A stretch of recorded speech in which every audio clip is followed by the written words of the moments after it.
Baik, saya buka. Assalamualaikum warahmatullahi wabarakatuh. Waalaikumsalam warahmatullahi wabarakatuh.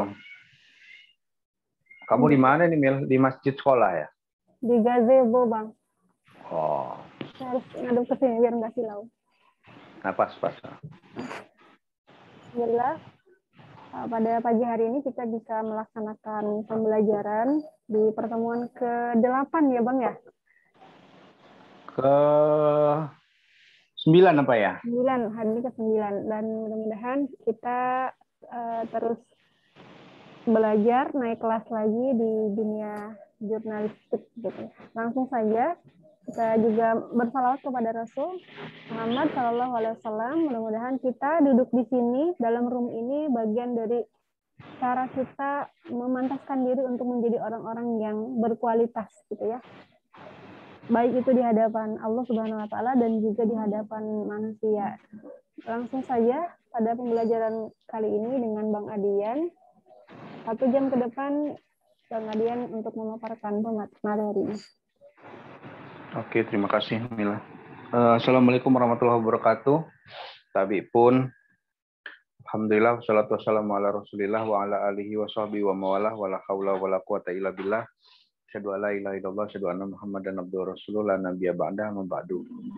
Ya, alhamdulillah teman-teman semua, kita masih diberikan banyak kenikmatan oleh Allah Subhanahu wa taala, ya, kenikmatan tentu kenikmatan keimanan, keislaman, sehat, waktu luang, ya, kesempatan sehingga kita seperti kata Mila tadi bisa memantaskan diri untuk melakukan sebuah peningkatan kapasitas kita dalam hal kehidupan lah.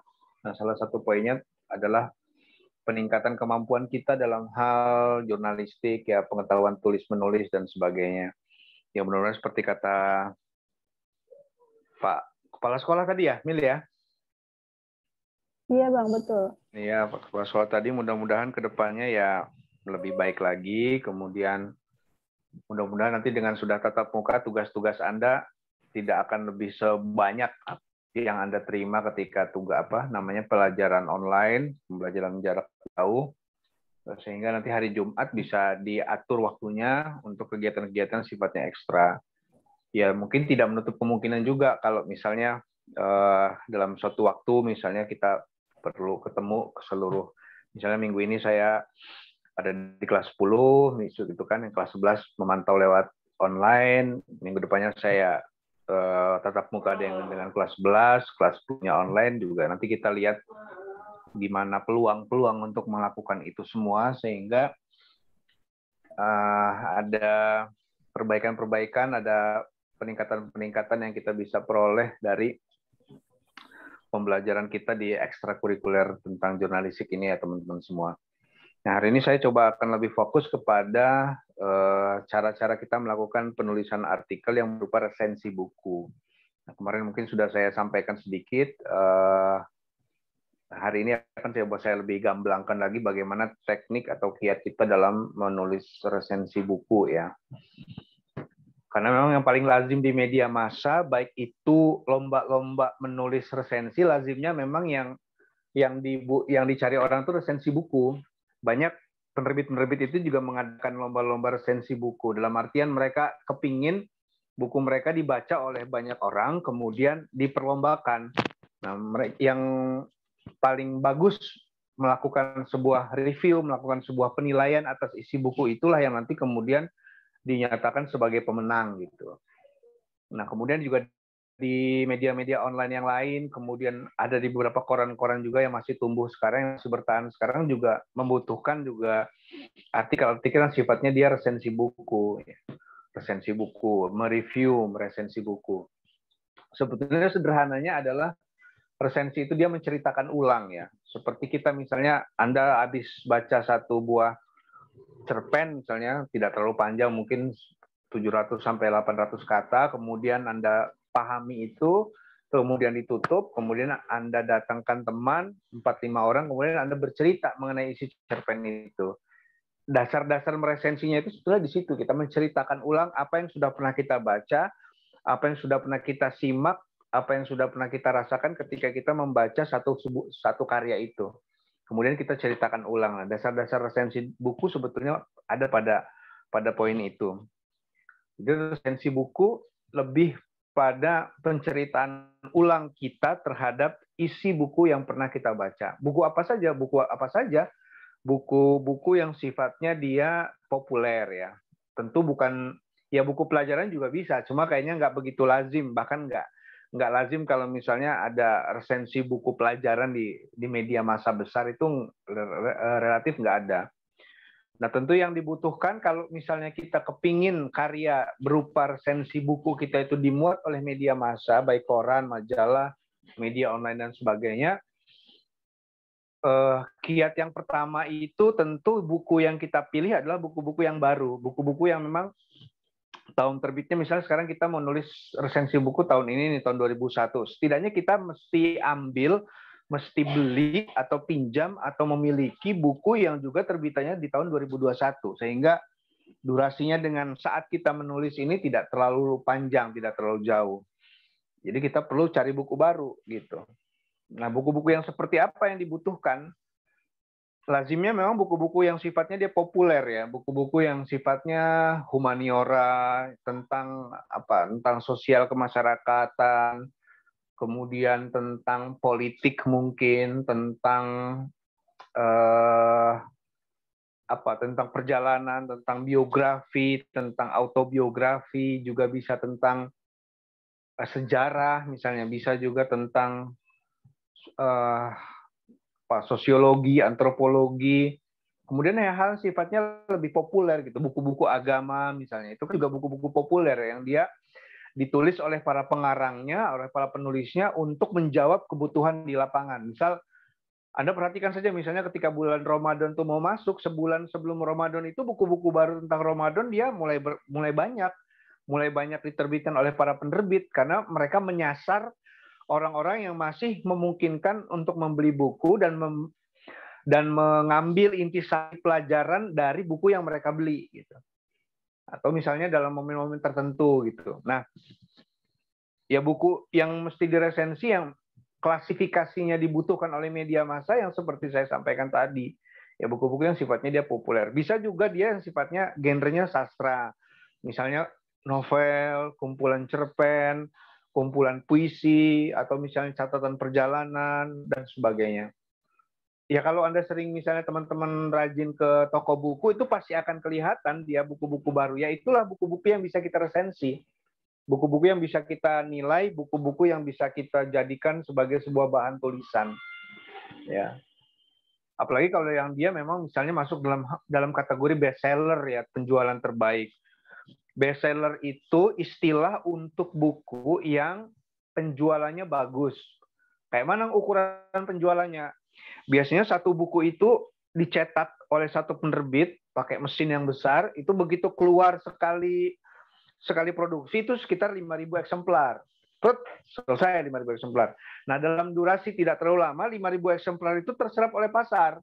Anda beli di toko buku, Anda mungkin beli langsung kepada penulisnya, Anda mungkin langsung beli kepada distributornya, dan sebagainya. Sehingga, misal dalam sebulan, novelnya Andrea Hirata dulu misalnya, itu langsung laris 5.000. Dia bestseller. Karena sudah habis, dia dicetak lagi kan? Cetak lagi, tunggu baru juga 2 bulan, begitu dipasok ke toko-toko buku, habis. Demikian seterusnya, itu namanya bestseller. Dia hitungannya pada kelipatan kurang lebih 5.000 eksemplar setiap kali produksi si mesin pencetak buku itu. Nah, jadi balik lagi, ya buku-buku yang banyak terserak di rak-rak media, toko-toko buku besar itu menjadi bahan kita untuk bisa menjadikan itu sebagai subjek untuk kita nulis resensi buku atau review buku. Nah itu ya, jadi syaratnya ya bisa aja misalnya kan saya punya buku agak lama terbitan tahun 2019 misalnya. Bisa nggak saya resensi? Kalau tadi ditanya bisa apa nggak diresensi, jawabnya bisa. Tapi kalau misalnya layak nggak ini masuk ke media massa? Ya mungkin kalau Anda penyajiannya bagus layak, tapi kalau misalnya begini nih, misalnya teman-teman bikin resensi buku tahun 2019 dikirim kepada saya misalnya. Begitu saya menerbitkan, ada lagi kiriman resensi buku orang yang juga karyanya bagus, tapi buku yang dia resensi, buku yang dia nilai itu di tahun 2021, maka kecenderungan saya memilih yang buku terbitan tahun 2021 ketimbang yang 2019. Jadi kalau ditanya apakah bisa meresensi semua buku di semua tahun terbitan, ya jawabannya bisa. Ya, tapi apakah kemudian dia layak untuk ditayangkan menjadi sebuah artikel resensi buku di media massa, di koran, di media online maupun di yang lain-lainnya? Nah, itu yang mesti jadi bahan pertanyaan. Nah, itu syarat yang pertama, dia usahakan teman-teman kalau ingin mengirim satu resensi buku yang bagus, itu usahakan buku-buku yang terbitan terbaru ya, buku-buku yang memang ya baru diterbitkan, setidaknya dalam tahun yang sama saat kita menulis resensi buku. Gitu, itu yang pertama.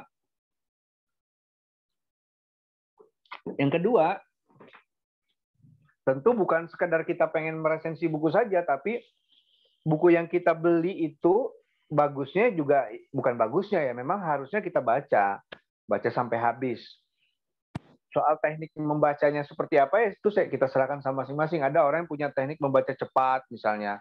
Ada orang yang punya tekniknya, ya dia lebih menikmati aja lembar demi lembar, sampai kemudian dia bisa mengambil intisari dari keseluruhan isi buku itu. Ada juga yang bacanya kira-kira bab mana yang paling menarik nih, kemudian balik lagi ke bab yang lainnya, itu juga bisa, nggak ada masalah. Yang penting Anda mesti menyelesaikan tugas membaca buku itu secara utuh, sehingga kita bisa tahu penilaian kita terhadap isi buku yang mau kita tulis resensinya itu bisa utuh, bisa komprehensif, dari mulai kulit buka sampai kulit belakang itu kita baca semua. Siapa nama penulisnya, kenapa dikasih judul begini sama penulisnya, siapa penerbitnya, berapa halaman sih buku ini, ada kata pengantarnya enggak, ada endorse atau testimoninya enggak di belakang, terus penataan tata letak bukunya menarik apa enggak, kemudian bukunya membosankan atau tidak, oh bukunya ada beberapa grafis-grafis yang membantu kita untuk bisa lebih memudahkan kita menyerap isi buku itu atau tidak, dan sebagainya. Jadi kita harus membaca buku itu sampai selesai, sampai tuntas, untuk kemudian menjadi bahan bakar kita menuliskan resensi bukunya. Kalau kita bacanya cepat, ngambil poin-poin pentingnya saja, ya sebetulnya bisa, cuma akan lebih baik lagi kalau kita bisa menguasai isi buku itu dengan penuh. Tentu ada perbedaan antara orang yang menulis resensi buku, dia membaca keseluruhan buku itu, dengan orang yang menulis resensi buku tapi hanya mengambil cuplikan-cuplikan dari bab tertentu saja. Itu akan jauh lebih baik kalau kita bisa menghabiskan isi buku itu. Ya mungkin perlu ditarget juga, misalnya dalam 3 hari ini kita harus segera menyelesaikan buku ini. Cari waktunya misalnya di atas jam 8 atau misalnya di atas jam 9 setelah kita belajar reguler sampai jam 10, terus begitu. Insya Allah dalam 1 minggu atau paling lambat 1 minggu kita bisa selesai membaca buku itu juga bisa. Nah, jadi tip yang kedua itu adalah kita baca dulu buku itu, teman-teman semua. Coba dinikmati, dihayati, dan sebagainya. Nah, saran saya adalah saat kita mulai membaca buku, ya kalau yang nggak mau bukunya kotor dalam artian ada oret-oretan, ya kita siapin satu notes tertentu, sehingga saat kita membaca mungkin ada bagian yang menarik nih dari buku itu. Misalnya kita baca sejarah G30 SPKI lah, seperti hari ini misalnya kita baca gitu kan, sejarah tentang G30 SPKI yang ditulis oleh sejarawan siapa gitu. Kemudian ada sesuatu yang menarik di situ. Ya, gunanya catatan atau notes kita itu adalah mencatat bagian di buku itu, dan kita tandain ini halaman berapa. Oh, tentang peran Presiden Soekarno dalam pemberontakan G30S misalnya, disebutkan oleh sejarawan itu begini-begini. Kita bisa tuliskan sebagai sebuah catatan kaki kita di notes ya, di kertas yang kita miliki. Tulis halaman berapa, tulis halaman berapa. Oh, halaman 39 dalam kurung halaman 39. Terus baca lagi. Demikian seterusnya, sehingga kita begitu menemukan hal-hal yang menarik dalam buku itu yang menurut kita kayaknya saya mau membahas yang bagian ini misalnya, itu kita lebih dimudahkan karena kita sudah membuat catatan kritis terhadap isi buku yang sedang kita baca.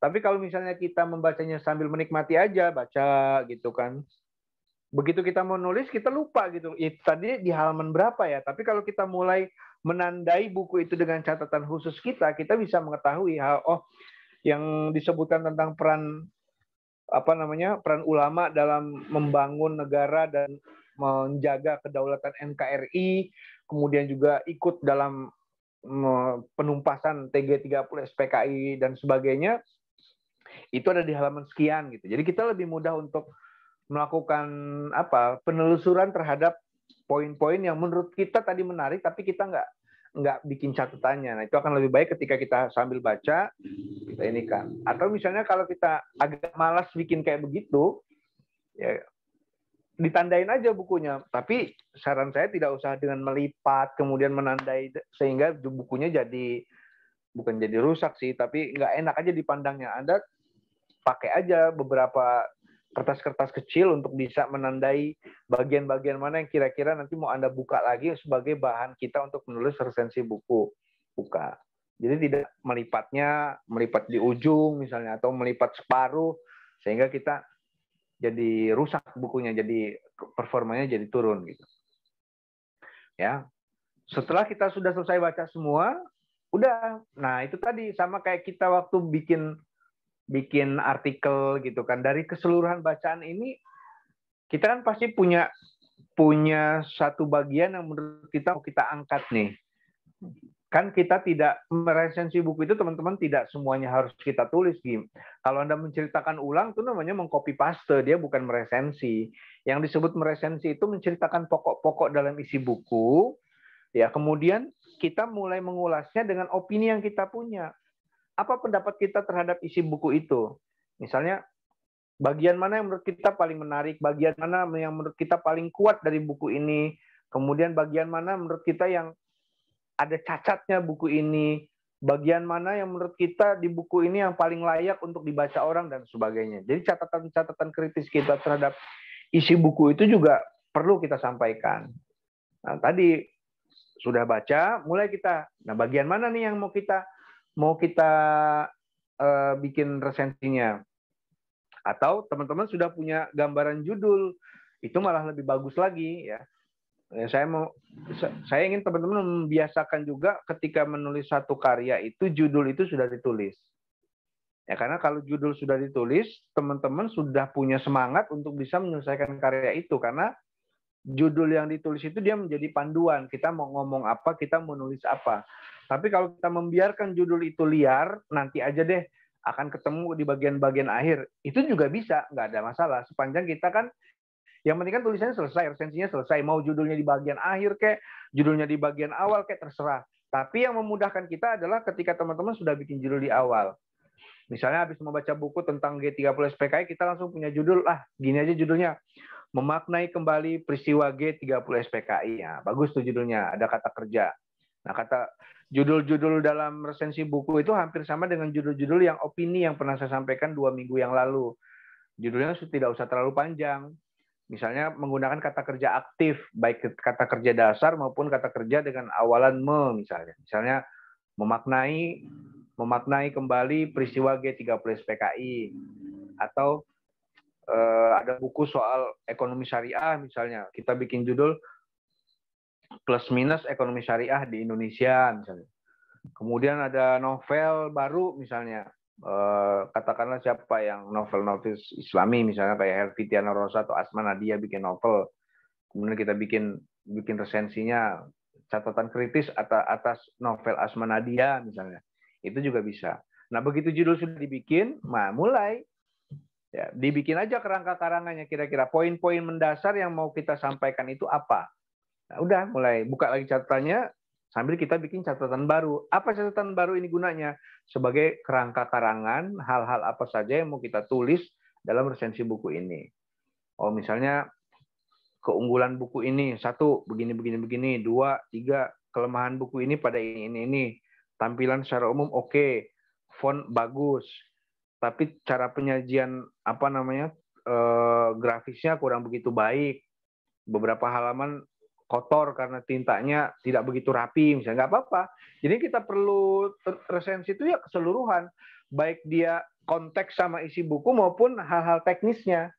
Ya, misalnya Anda terkesan oleh buku yang covernya tuh cantik banget, bagus ya, covernya bagus sekali, kemudian Anda belum pernah lihat ada cover buku yang seperti itu, dan kita termasuk orang yang memang terbiasa ke toko buku sehingga bisa membandingkan, oh ini covernya bagus, ini covernya bagus banget nih, belum pernah ada nih bikin cover kayak gitu, ada gambar wajah tapi dia timbul, kemudian ada sensasi tersendiri lah ketika kita membaca, menikmati cover ya atau isi kulit depan buku itu juga jadi catatan penting, nggak apa-apa.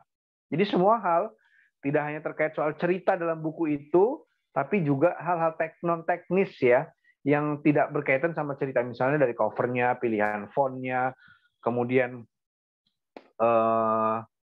kata pengantarnya misalnya Anda suatu waktu Anda baca novel, tiba-tiba ada pengantar dari novelis yang Anda suka, misalnya Dewi Lestari misalnya bikin pengantar di sebuah novel yang Anda beli, Anda tidak tahu ternyata wah ada kata pengantar dari penulis favorit saya nih gitu. Nggak apa-apa, itu juga dijadikan bahan masukan untuk kita tulis gitu. Jadi segala hal tidak terbatas pada konten isi bukunya saja, tapi hal-hal yang berkaitan sama isi buku itu juga bisa kita sampaikan. Ya, setelah kerangka itu selesai, ya kalau hitungannya kita pengen bikin satu resensi buku yang utuh untuk bisa ditayangkan di media massa, usahakan ya kita punya 30 poin lah, 30 kerangka karangan, 30 pokok-pokok karangan itu, karena setiap kerangka karangan itu akan dia menjadi satu pokok utama atau alinea utama atau paragraf utama itu, sehingga ketika kita melakukan tulisan itu satu bagian itu sudah jadi satu bagian pokok dalam tulisan itu. Nah, kalau udah selesai gimana? Judul sudah kita bikin ya, buku sudah selesai kita baca, kita sudah punya notes, catatan-catatan kritis terhadap isi buku itu, kemudian kita sudah bikin kerangka karangannya juga. Hal selanjutnya apa? Mulai kita tulis isi bukunya, tulisan kita seperti apa, resensinya. Kayak mana cara memulainya? Nah, ini yang kadang-kadang menjadi satu persoalan pelik ya oleh setiap orang yang kepengen menjadi penulis, baik itu penulis artikel, juga mungkin penulis berita, maupun juga jenis-jenis karangan yang lain kayak resensi buku, esai, kolom, dan sebagainya. Kadang bingung mau memulainya dari mana. Ya, bahan sudah ada, buku sudah kita baca sampai habis, catatan sudah kita bikin gitu kan. Tapi ketika kita mau buka laptop ataupun mulai sekedar buka gadget kita, gawai kita sambil kita coba mulai nulisnya, kita menjadi bingung apa yang mesti kita tulis pertama kali. Ya, ide banyak berkelebatan di kepala, tapi tidak ada satupun kita eksekusi. Nah, sebetulnya gini ya kawan-kawan semua, apalagi dalam konteks dia penulisan dalam bentuk artikel ya, kayak opini, resensi, kemudian esai dan kolom, kita mulai aja dengan sesuatu yang mudah gitu. Sesuatu yang mudah itu ya kalimat yang memungkinkan kita meneruskan tulisan itu sampai dengan selesai. Dan tidak usah berpanjang kata atau bikin sesuatu yang berlebihan. Kita mau cerita ini tapi kita muternya kepanjangan, jangan gitu. Ya, jangan kita pengen menjelaskan isi buku tapi kita ngambilnya jauh sekali gitu. Contoh kita sudah baca buku soal peristiwa G30 PKI misalnya. Kita sudah punya judul memaknai kembali peristiwa G30 PKI. Kayak mana kita mulainya? Ambil aja yang sudah lazim diketahui orang. Misalnya, tanggal 1 Oktober diperingati oleh segenap rakyat Indonesia sebagai Hari Kesaktian Pancasila. Titik. Hari Kesaktian Pancasila lahir sebagai imbas dari pemberontakan G30 PKI yang dilakukan oleh Partai Komunis Indonesia. Titik. 6 jenderal dan 1 perwira menengah meninggal dunia dalam tragedi di Malam Jahanam di tahun 1965 itu. Titik. Beragam literatur dan buku bermunculan pasca reformasi yang menguliti kembali peristiwa G30 PKI. Di antara banyak buku-buku itu, ada satu buku yang penulis selesai baca dan tertarik untuk menuliskan sebagai resensi di artikel ini. Titik. Judul buku itu adalah begini. Nah, udah kan kita tinggal butuh pengantarnya supaya kita bisa masuk ke dalam kerangka karangan yang mau kita bikin.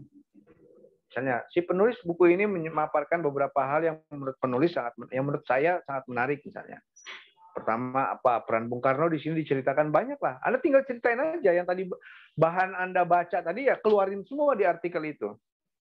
Nah, begitu. Sembari lihat tadi kan kita udah bikin kerangka tuh, bikin lagi kerangkanya. Oh, lihat lagi kerangkanya. Oke. Ngetik lagi, buka lagi.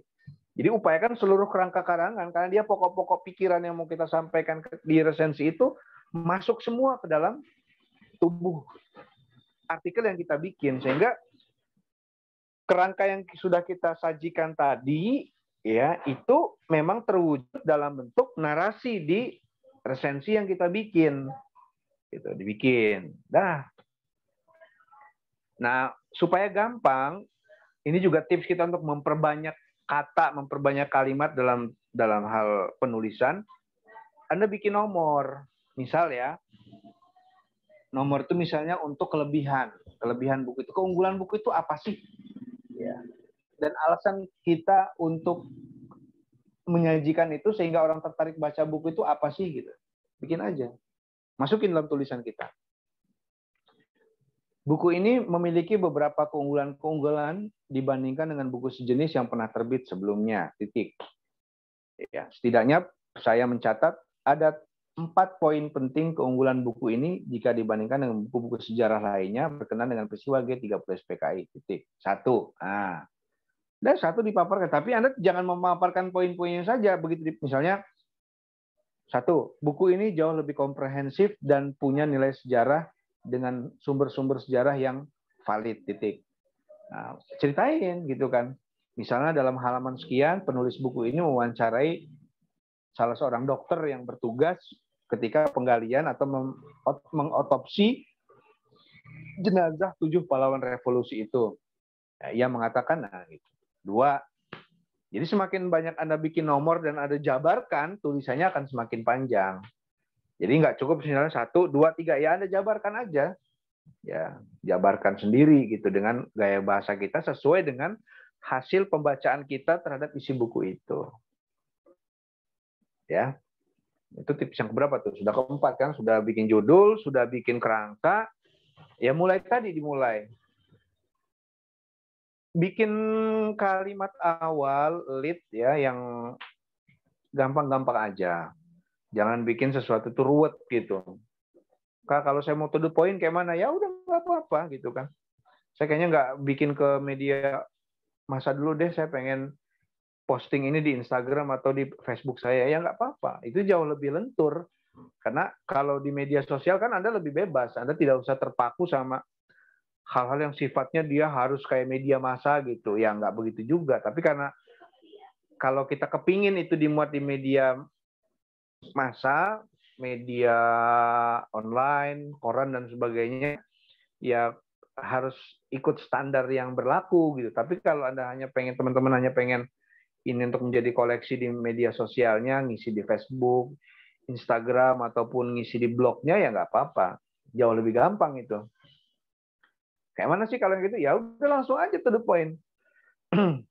Saya menghabiskan waktu membaca buku Perspektif G30 SPKI ini cukup sebentar misalnya. Dalam waktu 2 hari saya sudah menyelesaikan buku ini.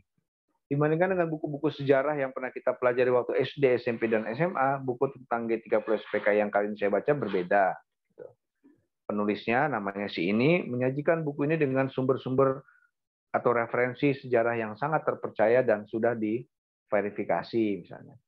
Itu jauh lebih mudah. Ya. Kalau udah lagi asik terusin aja semuanya. Dalam konteks menulis apapun, kalau teman-teman sedang menemukan moodnya yang bagus, ya sudah terusin aja. Jangan terganggu oleh sesuatu hal yang bakal membuat mood kita untuk nulis itu menjadi terganggu. Udah terusin. Ya. Nggak usah bolak-balik ke atas diedit kalau misalnya ada salah dan sebagainya, yang kurang G seperti kurang I, nggak, terusin aja, terusin. Jangan, ya kalau untuk yang awal ya jangan membiasakan diri ketika kita mulai menulis itu lambat gitu, nulis salah, balik lagi, biarin aja, terusin aja. Asal kita sudah punya panduan satu kertas ini menjadi apa kerangka karangan, udah ketik aja. Terus masuk paragraf berikutnya, terus biarin salah-salah. Ya. Itu akan memudahkan kita. Anda tipikal ngetik yang cepat kayak saya, nanti salah-salah nggak apa-apa. Terus itu banyak salah nggak apa. Yang penting kita kebaca gitu loh kata-kata itu apa. Walaupun nanti kita kerja 2 kali nggak apa-apa. Kita sekarang proses editing atau penyuntingan. Nggak kerasa tiba-tiba kita sudah masuk ke poin yang terakhir nih. Selesai. Oh kita lihat ya tulisan kasar kita ya, itu sudah sampai 5 halaman, sudah penuh. Nah, begitu kira-kira semua sudah masuk, nah mulai dari atas lagi, lihat lagi judulnya. Ya, memaknai kembali peristiwa G30 SPKI oleh Jamilah misalnya. Udah mulai. Diedit. Ya kalau tadi misalnya memulainya kira-kira kita kurang serak, mau kita ganti, boleh. Kenapa? Ya sudah jadi tulisannya enak. Nah, itu keuntungannya kalau kita nggak terlalu ruwet untuk balik lagi ke atas, edit lagi ke atas. Udah, terusin aja tulisannya. Terusin, kan di komputer bukan kita, kalau ditulis tangan, iya. Ini kan kita di komputer, kita save, sering-sering kita simpan. Gitu. Nanti begitu selesai semua, udah edit lagi satu-satu. Gitu. Oh, ini kalimatnya bertumpuk nih, alineinya bertumpuk. Udah 6 kalimat nih, terlalu panjang. Ya bikin kalimat baru, bikin di enter, dibikin alinea baru atau paragraf baru. Begitu seterusnya. Kalau soal penataan alinea, apalagi untuk media online, nggak ada yang baku ya. Kalau Ivan Lanin bilang, satu kalimat pun itu sudah bisa jadi satu paragraf. Jadi nggak mesti ada tuntutan satu alinea terdiri dari 4 kalimat gitu. Nggak juga. Asal dia pokok pikirannya sudah sampai, kita mau bikin ke pokok pikiran baru, ya udah di enter aja, dibikin kalimat baru. Tapi itu teknis lah, teman-teman nggak usah terlalu memusingkan itu. Dibikin aja, lihat. Udah rapi, semua di alinea lagi, di enter lagi, terus begitu. Udah, jadi udah bersih. Bersih dalam artian yang tadinya yang kurang G sudah kita perbaiki, kemudian titik komanya sudah kita perbaiki, huruf kapitalnya sudah kita perbaiki, sudah rapi lah, sudah rapi, sudah oke, udah. Nah kalau kita pede, udah kita kirimkan resensi buku itu. Zaman sekarang kan gampang. Kalau kami dulu ya karena nggak ada handphone untuk bisa memotret cover kulit muka buku, harus kita ke rental, harus scan dulu, di-scan, disimpan ke file. Baru nanti ketika kita kirim disisipkan di attachment juga si cover kulit bukunya. Ya, udah begitu selesai, udah. Nah, supaya dia lebih ringkas lagi, lazimnya si penulis resensi buku bikin judul buku, .2 apa, penulis .2 siapa, tebal .2 berapa halaman, penerbit .2 PT apa, harga .2 Rp 50.000. Dah, itu ringkasan namanya, dibikin ringkasan isi buku itu. Begitu selesai, covernya, kulitnya kita foto aja. Kalau sekarang kan ada gawai yang bagus kan, Anda bisa foto, nggak perlu lagi di-scan atau apa. Nah, begitu selesai, udah. Anda mau kirim kemana itu tulisan, ke penerbit mana, ke media massa mana gitu. Kalau memang misalnya kita udah serius, kita mau mencoba untuk bisa menembus media massa, ke koran kah, ke media online kah, ya udah kita cari aja nomor kontaknya via email kah, via WA kah, terserah. Kan sekarang variannya jauh lebih gampang kita menghubungi media massa itu. Nah, misalnya Anda kirim ke saya, misalnya, Kak, ini ada saya kirim resensi buku, oke. Ini covernya juga saya fotoin, saya kirim, oke. Nanti kita lihat itu kan, kalau misalnya karyanya bagus, bukunya baru, kemudian cara penyajian Anda enak dibaca, simple, gampang, mencerahkan, nggak ruwet, ya kita naikin. Apalagi dia momentumnya dapat. Nah, momentum ini yang penting. Bikin nulis resensi buku seminggu sebelum 1 Oktober itu bagus banget gitu. Kenapa? Begitu tanggal 20-an atau tanggal 21 lah, atau tanggal 26 misalnya, kita kirim materi resensi buku kita itu ke media massa senang. Kenapa? Karena dia akan punya bahan artikel bagus, resensi buku yang berkenaan dengan peristiwa G30 SPKI. Jadi begitu hari ini 1 Oktober atau kemarin lah 30S, dia akan terbitkan itu di media massa dia. Kenapa? Ada kesesuaian antara konten yang Anda bikin, si penulis bikin, dengan ya momentum sejarahnya pada hari ini. Ya. Atau misalnya di bulan Mei, ketika Soeharto jatuh tahun 98, Anda baca-baca buku, ada satu buku terbaru misalnya soal memaknai kembali reformasi, dia cerita soal akhir Orde Baru, awal Soeharto mantan presiden itu jatuh, gerakan mahasiswa dan sebagainya.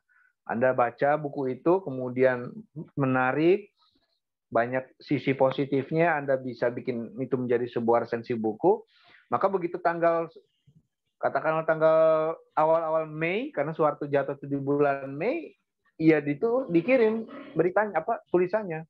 Maka itu akan disukai oleh redaksi media massa. Kenapa? Karena dia menerima artikel resensi buku berkenaan dengan peristiwa yang sejarahnya sebentar lagi akan berulang gitu. Paham kan maksud saya? Jadi sama seperti misalnya kan saya punya kemarin beli buku nih, buku baru misalnya katakanlah di awal Januari tahun depan, misalnya tahun 2002, kita kan kurang lebih puasa bulan-bulan Maret mungkin ya. Kemudian Anda buku soal Ramadan, persiapan untuk Ramadan Anda baca, Anda bikin resensinya.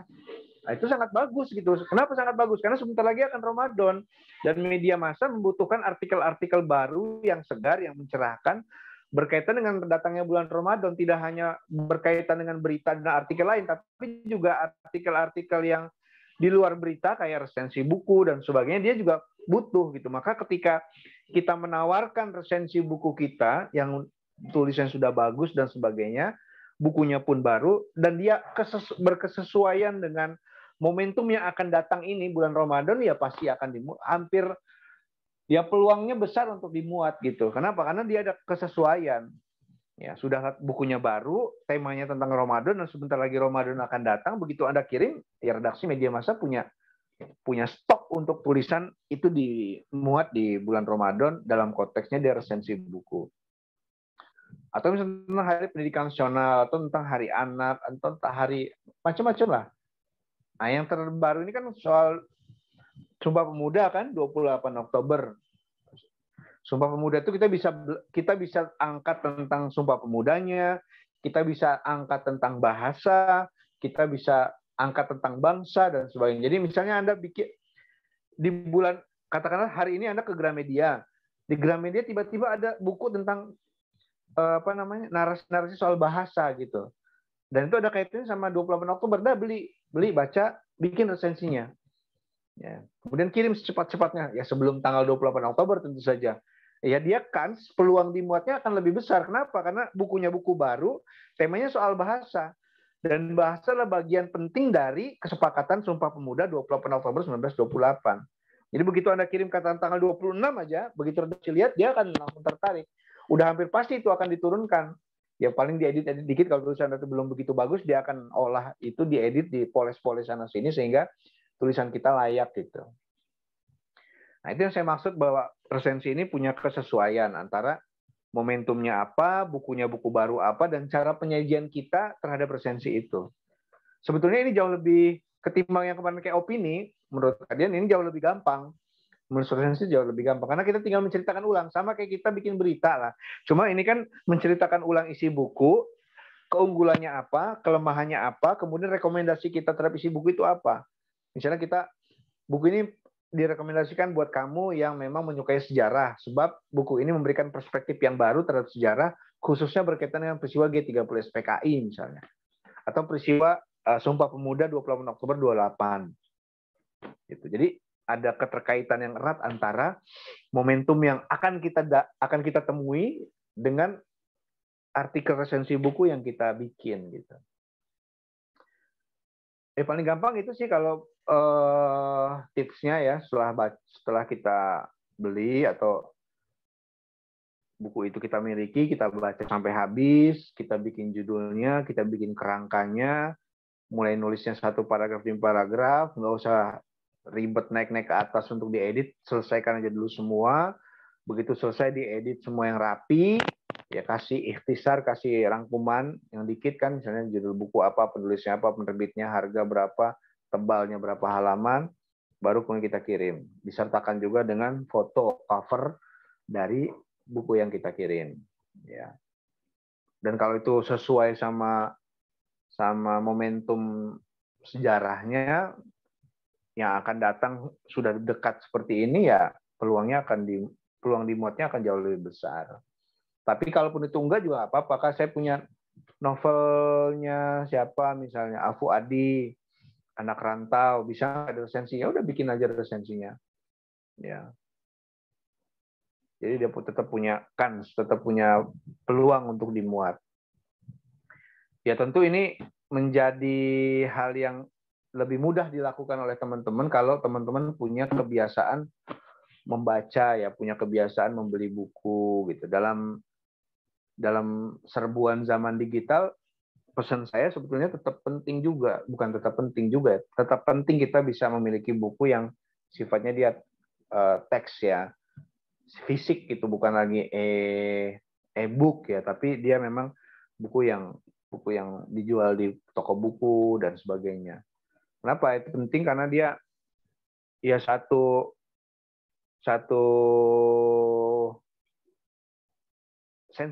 sensasi lah ketika kita membedakan antara baca konteks teks yang tertulis yang bisa kita pegang, kita rasakan kayak buku, kayak Quran misalnya, dengan ya digital gitu kan. Kita baca Qurannya sekarang bisa pakai handphone gitu kan. Tapi kalau misalnya kita bisa baca ini juga jauh, itu juga lebih bagus.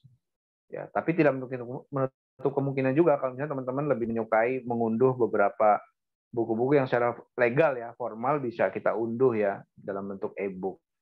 Tapi ya bagusnya juga ya ritme untuk membeli bukunya, kalau kita punya tabungan sebulan sekali kita bisa beli buku juga, itu akan jauh lebih bagus. Ya saya kira itu penjelasan soal resensi buku. Tipsnya singkat. Ya, habitnya tetap kulturnya yang mesti dibangun ya kebiasaan teman-teman ya kebiasaan membaca. Kalau kebiasaan itu sudah memang jadi kebiasaan kita, sudah menjadi kultur kita keseharian, tentu akan lebih mudah mengaplikasikan teori yang saya sampaikan ini kepada teman-teman untuk menulis resensi. Tapi kalau misalnya ritme atau kultur bacanya nggak begitu bagus, memang agak susah gitu. Nggak ketemu dia, senyawanya nggak nyambung, frekuensinya beda antara kita ajakan untuk literasi, membaca, menulis kepada teman-teman yang kurang ke arah ke situ gitu kan, lebih banyak waktunya untuk yang lain-lain. Nah, tapi harapan saya dengan adanya pemberian materi tentang resensi ini, teman-teman bisa gitu mengaplikasikan. Nah, ini juga saya kira juga malah ini bisa jadi ini juga untuk Mila, jadi satu tambahan lomba untuk bulan bahasa. Jadi mereka bisa lomba nulis opini berkenaan dengan pembelajaran tatap muka era pandemi. Juga mereka melakukan resensi buku, lomba resensi buku. Nanti kita tinggal bikin ininya aja, Mil, tinggal bikin klasifikasinya aja. Misalnya bukunya mesti tahun 2021 berkaitan dengan sejarah bangsa, berkenaan dengan misalnya 1 Oktober atau peristiwa Sumpah Pemuda misalnya. Itu juga bisa.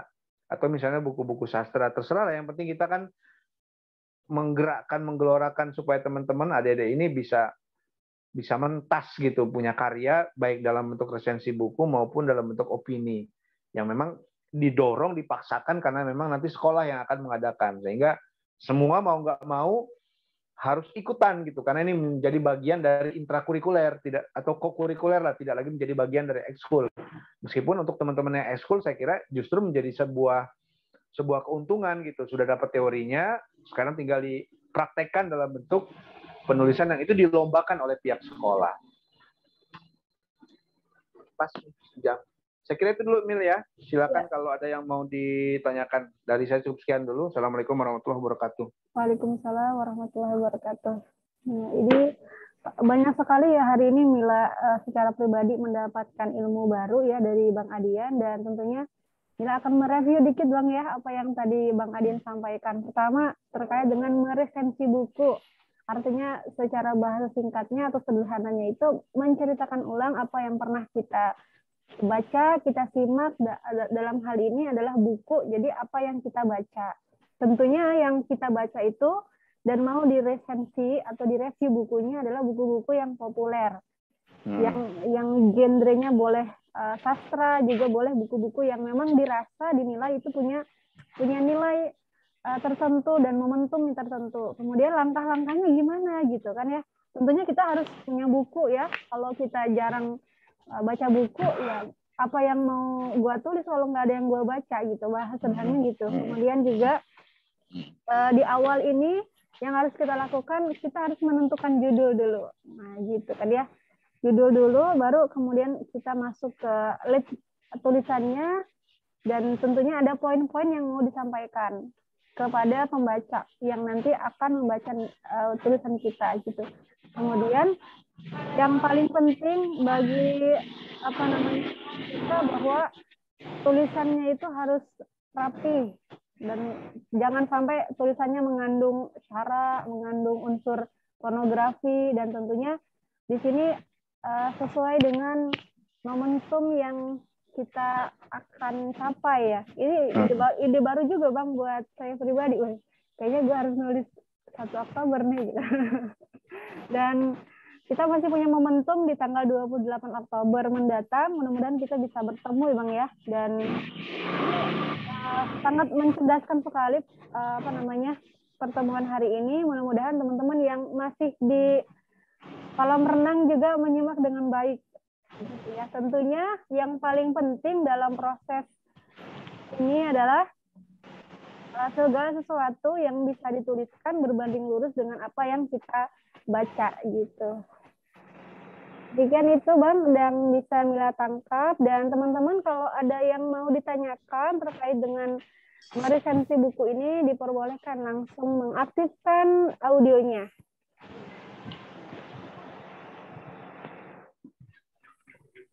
Ada dari teman-teman? Siapa anak baru itu yang suka baca itu? Umi Laras. Umi itu kan kayaknya dia hobi baca. Umi ikutan nggak? Hadir Bang, bersama rombongan. Umi ada yang mau disampaikan Umi?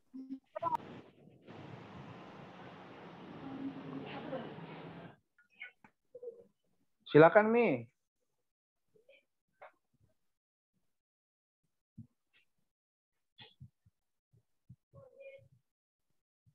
Halo, teman-teman ada yang mau ditanyakan? Belum ada. Oke, belum ada. Masih di kolam renang beliau Bang. Oke, dari Danis dan teman-teman yang lain? Boleh dikasih reaksinya ya. Kalau teman-teman boleh reaksinya apa? Mungkin top gitu ya kalau teman-teman merasa cukup dan sudah paham gitu ya. Di chat-box-nya.